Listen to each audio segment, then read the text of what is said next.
शहरी में बहरी न जाइए पिया, इस शरीर का समीर न बनाइए पिया।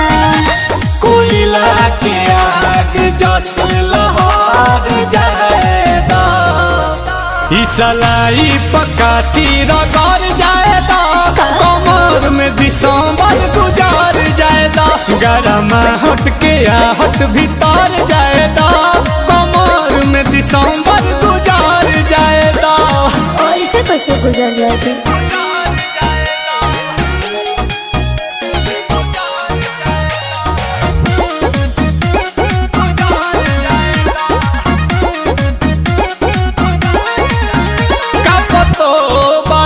चापतो बारू आग पुअरा के तू तापतो बारू,